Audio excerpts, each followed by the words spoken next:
कहानी की शुरुआत होती है एक आदमी से जो एक खतरनाक कातिल है। वो अपने निशाने को मारने के लिए एक पुराने गोदाम में छुपकर एक कुर्सी पर बैठा है, पूरी तैयारी के साथ। वो दिन भर उस कुर्सी पर बैठा खिड़की से अपने निशाने के घर को देखता रहता। वो सही समय का इंतजार कर रहा था। 5 दिन तक जब उसे अपना निशाना दिखाई नहीं दिया तो वो राशन लेने के बहाने बाहर गया।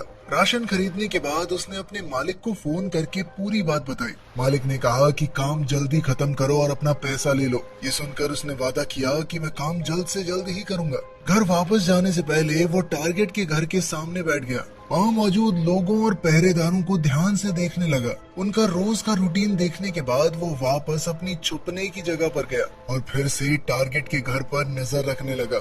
उसने अपनी बंदूक सेट की और टारगेट के आने का इंतजार करने लगा। रात को उसने आराम से अपने दांत साफ किए और सो गया। हर 10 मिनट में घड़ी बजती है और वो उठकर निशाने के घर की जांच करता है। थोड़ी देर बाद उसने कुछ आवाज सुनी और देखा कि उसका टारगेट एक नाचने वाली औरत को अपने साथ ले आया था। उसने तुरंत अपनी बंदूक उठाई और अपने टारगेट पर नजर रखने लगा। टारगेट को अब तक कुछ भी पता नहीं था। वो औरत उसके सामने नाचने लगी। कातिल ने सोचा कि जैसे ही उसका टारगेट सोफे पर बैठेगा वो गोली चला देगा, पर जैसे ही उसने गोली चलाई नाचने वाली वो औरत अचानक से टारगेट के सामने आ गई और गोली उसे लग गई। वो वहीं मारी गई। उसने फिर से गोली चलाने की कोशिश की लेकिन पहरेदारों ने खिड़की बंद कर दी थी और उसका निशाना चूक गया था। अपना ये मिशन फेल होता देख उसने तुरंत बंदूक को बोरी में रखा, पूरी जगह की साफ सफाई की और भाग गया। फिर अपने एक इलेक्ट्रिक स्कूटर पर बैठकर वो वहाँ से निकल गया। पुलिस को गुमराह करने के लिए उसने रास्ते में कुछ सामान फेंक दिया और फिर दूर निकल गया। कुछ दूर जाकर उसने वो इलेक्ट्रिक स्कूटर भी छोड़ दिया और अब पैदल चलने लगा।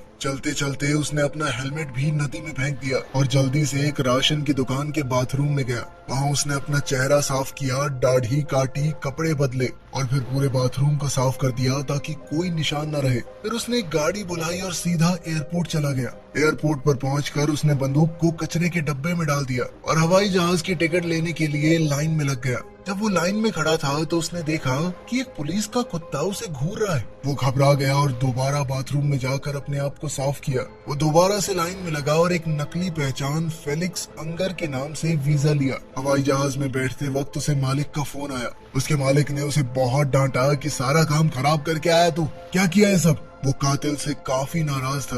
कातिल ने फोन काट कर मोबाइल तोड़ दिया और जहाज में चढ़ गया। जहाज में उसने एक अजीब आदमी को देखा तो फिर जहाज से उतरते ही उसने एक और टिकट ली, लेकिन इस बार नए नाम से। फिर उसने देखा कि वो आदमी भी वहीं वेट कर रहा है, तो उसने आगे का सफर अगले दिन के लिए टाल दिया।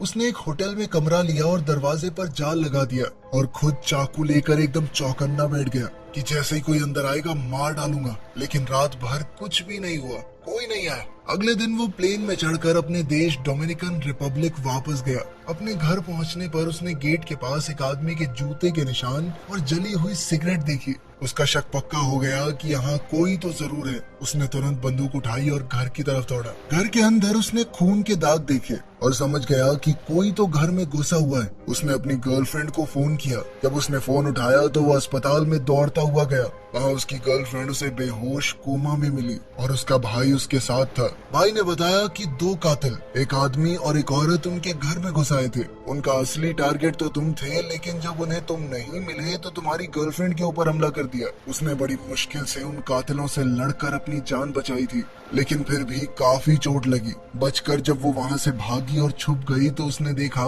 कि वो दोनों कातिल एक हरे रंग की छत वाली टैक्सी में निकल गए। इस पूरी घटना को समझने के बाद कातिल ने फैसला किया कि वो रात भर अपनी गर्लफ्रेंड की देखरेख करेगा। थोड़ी देर बाद लड़की बेहोशी से जाग गई और उसे सब कुछ बताया। उसने बताया कि वो दोनों कातिल मुझे पकड़कर टॉर्चर कर रहे थे, तुम्हारे बारे में जानकारी निकलवाना चाहते थे। मैंने भी दर्द सह लिया लेकिन कुछ बताया नहीं। अपने प्यार को इस हालत में देखकर उसका दिल भर आया और उसने फैसला किया कि बदला तो लेकर रहेगा। उसी रात उसने घर लौटकर अपने छुपाए हुए हथियारों का डब्बा निकाला। अगले दिन वो शहर में गाड़ी चलाकर उस टैक्सी को ढूंढने लगा जो दोनों कातिलों को लेकर गई थी। उसकी गर्लफ्रेंड के भाई ने बताया था कि टैक्सी की छत हरी थी।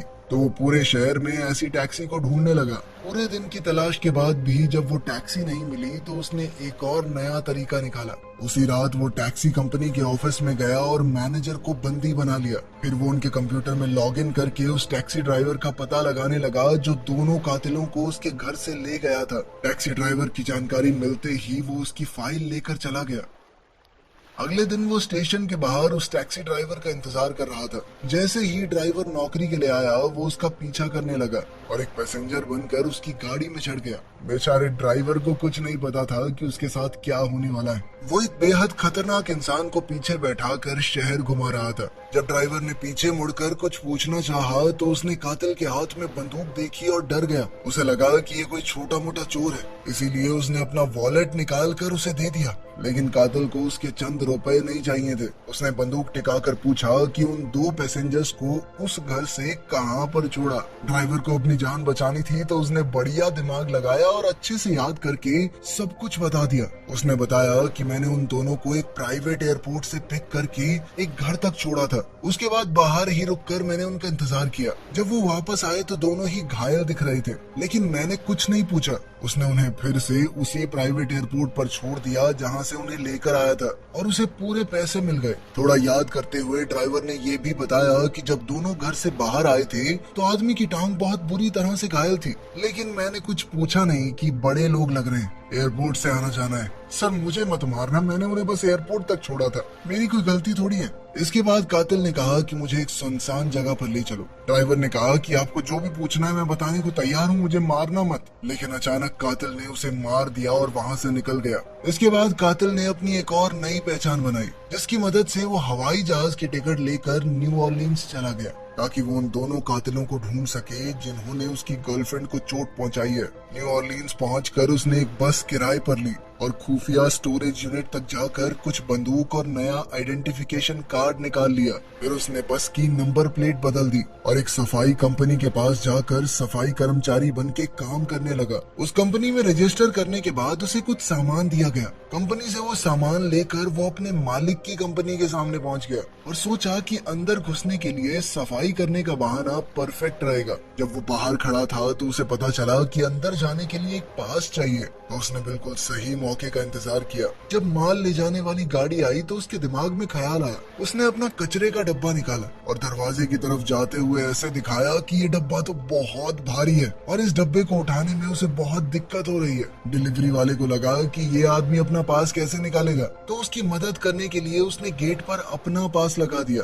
और लिफ्ट को ऑपरेट करने में भी मदद की।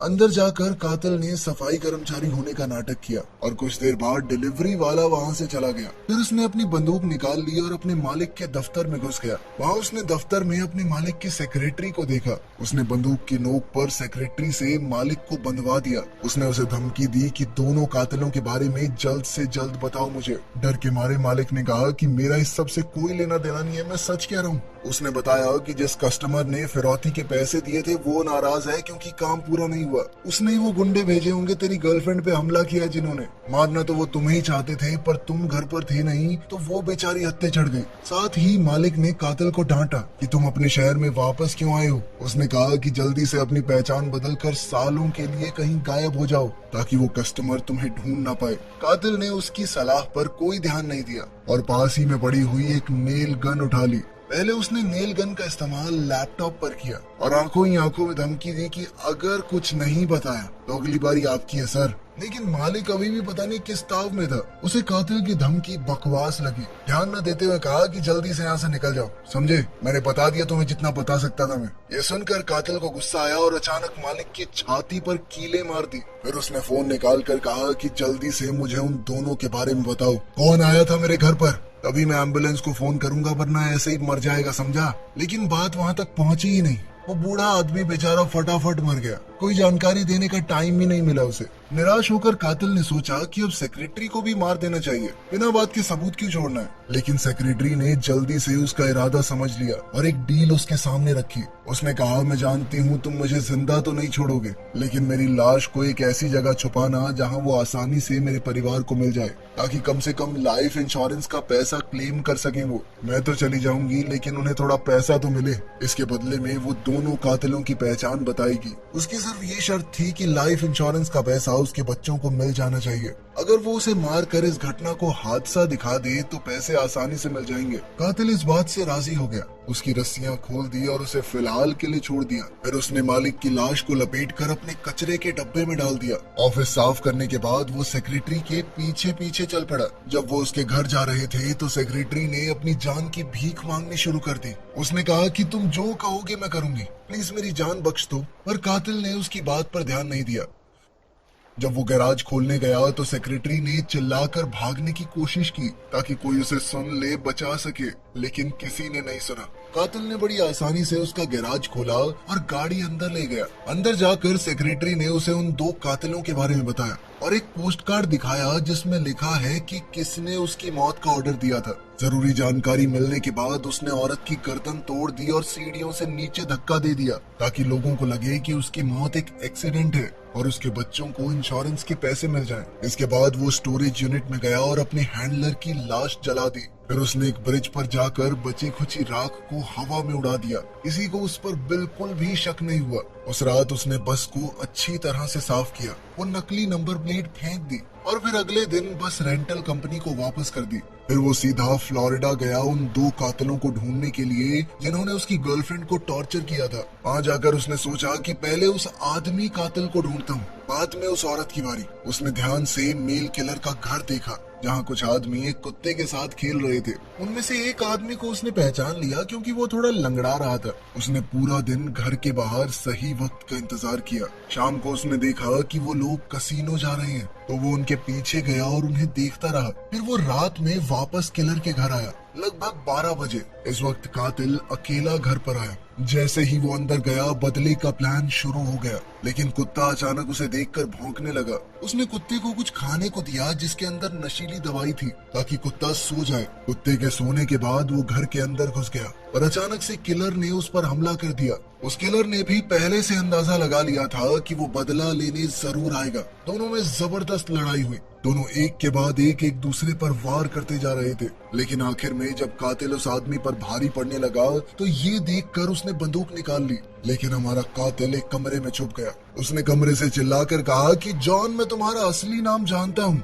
आ जाओ, मार दो मुझे, कर दो सारे सबूत खत्म। जॉन ने भी उसका चेहरा देख लिया था तो वो कमरे की तरफ बढ़ा, पर कातिल ने बड़ी चालाकी से बंदूक उठाई और दरवाजे के आर पार गोली चला दी, जिसके बाद जॉन मारा गया। गोली की आवाज सुनकर कुत्ता जाग उठा और अपने मालिक को बचाने के लिए भागा, लेकिन कातिल तब तक घर से निकल गया था और कुत्ते को उसने गैराज में ही बंद कर दिया। उसने एक पेट्रोल बम जलाकर घर की तरफ फेंक दिया, जिससे पूरे घर में आग लग गई और बहुत बड़ा धमाका हुआ। इसके बाद वो टेरेसा नाम की उस औरत के पीछे गया जिसका उसकी गर्लफ्रेंड को टॉर्चर करने में हिस्सा था। जल्द ही वो एक झूठी पहचान के साथ फ्लाइट पकड़कर न्यूयॉर्क पहुंच गया। वहां जाते ही उसने एक गाड़ी रेंट की और टेरेसा के घर तक गया। उसने पूरा दिन बाहर इंतजार किया सही वक्त के लिए। रात को उसने देखा कि टेरेसा घर से निकली और एक महंगे रेस्टोरेंट में गई। उसके साथ एक आदमी भी था। जैसे ही वो आदमी वहां से गया, कातिल अंदर घुस गया। टेरेसा ने उसे पहचान लिया और समझ गई कि वो उसे मारने आया है। उसने एक बहुत महंगी ड्रिंक ऑर्डर की और पूछा कि क्या तुमने अपने हैंडलर को मार दिया? कातिल ने सिर्फ हाँ में सर हिला दिया। उस औरत ने ड्रिंक ली और कहने लगी कि मैंने सब कुछ क्लाइंट के कहने पर किया है। मेरा तुमसे या तुम्हारी गर्लफ्रेंड से कोई पर्सनल बैर तो है नहीं। उसने कहा कि मैं तो टॉर्चर के खिलाफ थी, मेरा सीधा था, मैं सिर्फ तुम्हें मारने आई थी, पर जब तुम नहीं मिले तो जो मेरा साथी था उसने तुम्हारी गर्लफ्रेंड को टॉर्चर किया। ये सब सुनने के बाद भी कातिल ने कहा कि मैं तुम्हें छोड़ूंगा तो नहीं। इसके बाद टेरेसा उसके साथ चल दी एक सुनसान पार्क की तरफ ताकि ये फैसला किया जा सके कि उनमें से कौन जिंदा रहेगा। सीढ़ियां उतरते हुए वो गिर गई और अपना हाथ उसकी तरफ मदद के लिए बढ़ाया, लेकिन कातिल ने उसका हाथ नहीं पकड़ा। उसने सीधा उस पर गोली चला दी। उसका शरीर सीधा सीढ़ियों से नीचे गिर गया। टेरेसा कभी भी उसके ऊपर हमला कर सकती थी। उसने अपने हाथ में एक छुरी छुपा रखी थी। फिर कातिल ने तुरंत पार्क छोड़कर शिकागो की फ्लाइट पकड़ी ताकि अब वो उस क्लाइंट को मार सके जिसने ये सब करने का ऑर्डर दिया था। उस आदमी के बारे में थोड़ी रिसर्च करके उसे पता चला कि वो तो बहुत अमीर है, इसीलिए उसे मारना थोड़ा मुश्किल होगा। इसीलिए वो उस आदमी के घर के बाहर इंतजार करने लगा, उसकी हरकतों पर नजर रखने के लिए। जब वो आदमी गैराज से गाड़ी लेकर निकल गया तो कातिल ने ऐसा दिखाया मानो वो सड़क पर एक आम आदमी की तरह घूम रहा है और मौका देखकर फट से गैराज में घुसने की कोशिश की। लेकिन तभी उसने देखा कि घर का दरवाजा तो बंद है, तो उसने ताले की फोटो ले ली और तुरंत इस बात पर रिसर्च करने लगा कि इस ताले को कैसे खोला जाए। उसने ताला खोलने के लिए एक खास तरह के क्लोनिंग डिवाइस को ऑर्डर किया। फिर वो बैंक गया और अपने सारे पैसे एक दूसरे देश के अकाउंट में जेफरसन नाम के एक आदमी को ट्रांसफर कर दिए। इसके बाद वो एक लोकल डीलर से बंदूक खरीदने गया। जब उसका क्लोनिंग डिवाइस आ गया तो उसने उसी फ्लोर पर एक जिम का सेशन बुक किया जहाँ पर क्लाइंट रहता था। एक सफाई करने वाले से वर्कर पास चरा कर उसने कॉपी बना ली। उसी दिन बाद में वो अपने फर्जी की कार्ड की मदद से बिल्डिंग के अंदर घुस गया और जल्द ही क्लाइंट के कमरे तक जा पहुंचा। क्लाइंट ने उसे पहचाना नहीं और कहने लगा कि तुम कौन हो, यहाँ कैसे घुस आए? कातिल को लगा कि ये बस अनजान बनने की कोशिश कर रहा है, तो कातिल ने सेक्रेटरी का दिया हुआ वो पोस्ट कार्ड दिखा दिया जिस पर सुपारी देने वाले का नाम लिखा था। पोस्ट कार्ड देखकर क्लाइंट को अचानक याद आया कि ये तो वही आदमी है जो पहले टारगेट को मारने में नाकाम हो गया था। जैसे ही उसे याद आया उसने कहा कि मेरा इस सब से कोई लेना देना नहीं है। उसने कहा कि जब तुम्हारा मिशन फेल हो गया था तो मैंने मान लिया कि चलो भाई इंसान से गलती हो जाती है, लेकिन तुम्हारा जो हैंडलर है उसने कहा नहीं सर ये कातिल की गलती है, सजा मिलनी चाहिए इसे, फेल हुआ है ये। तुम्हारे हैंडलर ने मुझसे $1,50,000 और मांगे ताकि तुम्हें मार दिया जाए और सारे सबूत मिट जाएं। मतलब इस सब के पीछे हैंडलर का ही हाथ था, क्योंकि असल में तो उसे गुस्सा आ रहा था कि उसका आदमी फेल कैसे हुआ। अगर वो जिंदा रहेगा तो हो सकता है पुलिस उसे ढूंढ ले और फिर हैंडलर भी पकड़ा जाए। इसीलिए हैंडलर ने उसे खत्म करने की ये पूरी चाल बनाई। क्लाइंट फिर से कहने लगा कि उन 2 कातिलों को भेजने में मेरा कोई हाथ नहीं था। कुछ देर तक उसकी बातें सुनकर कातिल को उसकी बात पर यकीन हो गया, लेकिन जाने से पहले उसने क्लाइंट को चेतावनी दी कि उसकी पहचान किसी को न बताए। क्लाइंट ने डरते डरते हाँ में जवाब दिया। फिर कातिल वापस डोमिनिकन रिपब्लिक गया और वहाँ पहले से काफी बेहतर हो चुकी अपनी गर्लफ्रेंड का ध्यान रखने लगा। उसने ये बुराई का रास्ता छोड़ दिया और अब एक आम इंसान की तरह जीने लगा। कृपया करके हमारी चैनल को लाइक शेयर सब्सक्राइब करें और दोस्तों के साथ शेयर करना न भूले। धन्यवाद।